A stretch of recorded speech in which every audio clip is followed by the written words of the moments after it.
Ok, vamos a empezar entonces con a explicar este tema de funciones. ¿Qué es una función? Vamos a empezar por ahí.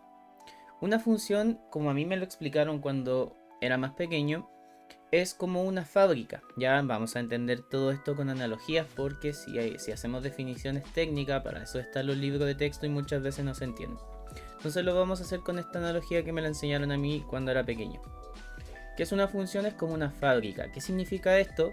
Que una fábrica toma un producto, toma un algo y lo convierte en otra cosa. ¿Ya? El típico ejemplo de la fábrica de muebles. ¿Qué es lo que recibe como materia prima la fábrica de muebles? Recibe madera. ¿Y qué es lo que saca como producto? Puede sacar mesas, puede sacar sillas, puede sacar, eh, qué sé yo, cualquier producto que sea de madera. ¿Ok? Un escritorio, etcétera, etcétera. ¿Ya? Bueno, una función entonces es eso, solamente que en vez de cosas del mundo real vamos a estar tomando números, ¿ya? Y acá uno puede decir, bueno, entonces se limita mucho lo que es una función, no, porque podemos medir muchas cosas de la parte real de este mundo, la podemos medir a partir de números, ¿ya? Por ejemplo, vamos a hacer o vamos a pensar en un supermercado. Yo quisiera saber cuál es el costo total que voy a pagar si es que llevo 20 yogurt, ¿ya? Eso lo puedo modelar con una función. Supongamos que acá, que si un yogur vale 500 pesos y quiero saber cuánto me cuestan 20 yogur, la función se puede modelar mediante la siguiente expresión. Ya no se queden todavía con los símbolos, vamos a explicar, vamos a explicar más adelante qué significa cada una de estas cosas, ¿ok? Entonces, una función puede explicar cosas tan sencillas como el costo de un carrito de supermercado o cosas más complicadas como el interés compuesto, por ejemplo. Donde, para el interés compuesto, ya de un monto en un determinado periodo de tiempo, podemos tener que el monto final va a ser igual al monto inicial más uno por uno, perdón, más la tasa de interés elevado al número de periodos donde se va a estar capitalizando esa cantidad. Entonces, ¿a qué quiero ir con esto? Que una función puede explicar cosas tan sencillas como una situación en un supermercado hasta cosas más complejas como el interés compuesto y un sinnúmero de aplicaciones en la vida real, en la ciencia, en la investigación, en la matemática, en la física, en la economía, etcétera, etcétera. ¿Ya? En estos primeros videos explicativos nos vamos a abstraer, es decir, más que centrarnos en una rama de estudio en particular, vamos a trabajar las funciones como entes aislados, ¿ya? Es decir, vamos a decir que x es una variable y que f de x es otra variable. No la vamos a aterrizar hasta que lleguemos, ¿cierto?, a los ejercicios de aplicación, ¿ok? Bueno, importante saber que cuando uno empieza a estudiar este tema de funciones, realmente uno empieza entendiendo lo que es una relación, ¿ya? Seguramente en el futuro voy a subir algún video que explique qué es una relación para luego anclarlo a este video cuando corresponda. Bueno, ¿con qué idea quiero que se queden? Una función es esta fábrica, ¿cierto? Que acepta o recibe un número y devuelve otro número, ¿ya? Y lo que hay en el medio, es decir, al tomar ese número y aplicarle un proceso, define digamos, define la esencia de la función, la naturaleza de la función. Esa es la palabra, ¿ya? Entonces, ¿qué cosa es importante acá en este esquema? Entender que una función toma conjuntos o elementos de un conjunto y los lleva a otro conjunto, los enlaza, ¿ya? ¿Con qué característica particular? De que, y esto es importante para que lo anoten, a un elemento del conjunto de llegada de los números que yo ingreso a la función se va a corresponder con uno y solo uno. Esta es la definición entre comillas formal, ¿eh? Pero esta es una característica formal o técnica, si se quiere llamar, de una función. Le corresponde un único elemento del conjunto de llegada, ¿ok? Que sería en este caso el conjunto de las i. ¿De acuerdo? Esa es entonces la idea. Fíjense que acá, en el diagrama que tenemos, a cada punto, o desde cada punto, perdón, sale una única flecha que va a caer a cada uno de los puntos que están en el conjunto I. ¿Ya? No existe en la definición propiamente tal de función, no puede ocurrirnos lo siguiente, que a partir de un único elemento en el conjunto de partida, tengamos ese elemento enlazado con más de un elemento en el conjunto de llegada. Eso no puede ocurrir. Es decir, vamos a poner un ejemplo, ¿eh? Si pienso en este número como el número 1, ya, a ver, acá, ojalá que me permita, no me va a permitir rayar sobre la imagen. Ahí sí, ya. Entonces, si pienso en este puntito de acá como el número 1 y estas imágenes de acá, pongámosle en números muy fáciles, 1, 2 y 3, ¿ya?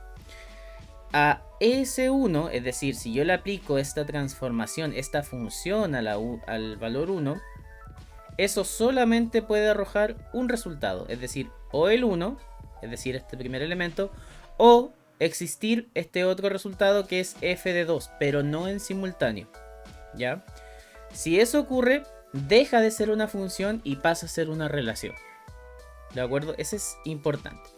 Entonces, a cada elemento del conjunto de partida, ojo que este conjunto rojo se llama conjunto de partida, el conjunto de las variables independientes, el dominio, recibe otro nombre dependiendo del texto con el que ustedes estudien, pero más o menos esos son los nombres principales. Y en el conjunto de la derecha tenemos el recorrido, el codominio, el conjunto de los valores de llegada, el conjunto de las IES, etc. ¿Ya? O las imágenes. Este conjunto de acá se llama también las preimágenes, el rojo. Entonces hay muchos nombres dependiendo de el texto con el que ustedes trabajen, ¿ya? Entonces, vuelvo a la idea, que me voy por las ramas. A un elemento del conjunto de llegada solamente le puede corresponder un único elemento del conjunto, perdón, lo estoy diciendo al revés. A un elemento del conjunto de partida le puede corresponder uno y solo uno de los elementos del conjunto de llegada. Mas no es así para los elementos del conjunto de llegada, es decir, a un elemento del conjunto de llegada, que esto sí puede pasar en función para que lo tengan claro, puede ocurrir que a un elemento de llegada le correspondan más de un elemento del conjunto de partida. Por ejemplo, voy a inventarme otro punto más acá. Bueno, da lo mismo el punto en realidad. Podemos poner acá un 2 o el número que ustedes gusten, ¿sí? Me voy a inventar otro punto acá. Y fíjense que ahora hay dos flechas llegando al 1. Esto sí puede ocurrir, ¿ya? Es decir, en una función puede darse el caso que dos elementos diferentes del conjunto de partida, o del dominio, o de las preimágenes, o de las variables independientes, tengan más de una imagen, más de un valor en el recorrido, más de un valor en el conjunto de llegada, etcétera, etcétera, ¿ya? Eso sí puede ocurrir. Ok, ¿cómo se representan todas estas funciones? Tenemos tres principales formas. Nosotros vamos a trabajar principalmente con una, pero tenemos tres principales formas de representarlo. Una es mediante una tabla. Directamente puedo decir mi función está definida sobre ciertos elementos. Voy a poner ejemplos muy sencillos. El 1, el 2 y el 3. Entonces supongamos que tengo ese conjunto de números. Por lo tanto, voy a definir acá con la letra A mayúscula que mi conjunto son los elementos 1, 2, 3 y 4. ¿De acuerdo? Esos son mis elementos del conjunto de partida. ¿Ok? Y cada uno de esos elementos se va a corresponder con un elemento en el conjunto de llegada. Entonces acá tengo una función a modo de tabla, ¿ya? Donde lo que digo acá es para el valor 1 se corresponde con el valor 2 en el conjunto de las imágenes. El valor 2 se corresponde con el valor 3 en el conjunto de las imágenes, ¿ya? Y esta función, supongamos que recibe el nombre f, puede recibir cualquier nombre o cualquier símbolo realmente que ustedes quieran. Esta función toma elementos del conjunto A y los lleva a elementos del conjunto B. Y acá voy a anotar que es el conjunto B. El conjunto B son todos los elementos del conjunto de llegada, es decir, 2, 3, 4 y 5. ¿Ok? Básicamente es eso. Tengo la forma gráfica, que es otra de las formas de representar, que, ¿cómo se obtiene esta forma gráfica? Directamente tomar estos valores de acá y llevarlos a un plano cartesiano, ¿ya? ¿Qué es un plano cartesiano? Es un plano con dos ejes perpendiculares que vienen graduados, donde yo puedo situar los puntos de esta función y luego uniendo todos esos puntos obtengo esto que se llama gráfica o la forma gráfica o la representación gráfica de la función. Ok, entonces tenemos en tablas, en gráficas, y la otra forma de representar, que es con la que mayormente vamos a estar trabajando, es con las expresiones algebraicas, que es esto de acá. ¿Qué dice esto de acá? F de x. F va a ser el nombre de la función se llama f. El paréntesis con el x significa que esa función recibe como materia prima valores x, y x puede pertenecer a un conjunto cualquiera. Ya yo puedo decir más acá que f, por ejemplo, está definida del conjunto de los naturales, por lo tanto esta x de acá que yo voy a ingresar van a ser solo elementos del conjunto de los naturales, 1, 2, 3 y así hasta el infinito. ¿Ya? O puedo utilizar otra anotación que es directamente anotarlo como variable sin dejar de forma explícita de que la función se llama f y de que recibe valores de la variable x, ¿cierto? Como materia prima, ¿ya? Ok, eso. Bueno, acá puedo decir que va de los naturales a los naturales, por ejemplo, ¿ya? O a un conjunto, a otro conjunto acotado, lo que sea, ¿ya? Ok, entonces, continuando con lo que veníamos diciendo, la forma que más vamos a utilizar va a ser la forma algebraica de la función, la forma de expresarlo como está acá, ¿ya? Por ejemplo, en pantalla está una función, cuadrática, ¿ya? ¿Cómo me doy cuenta?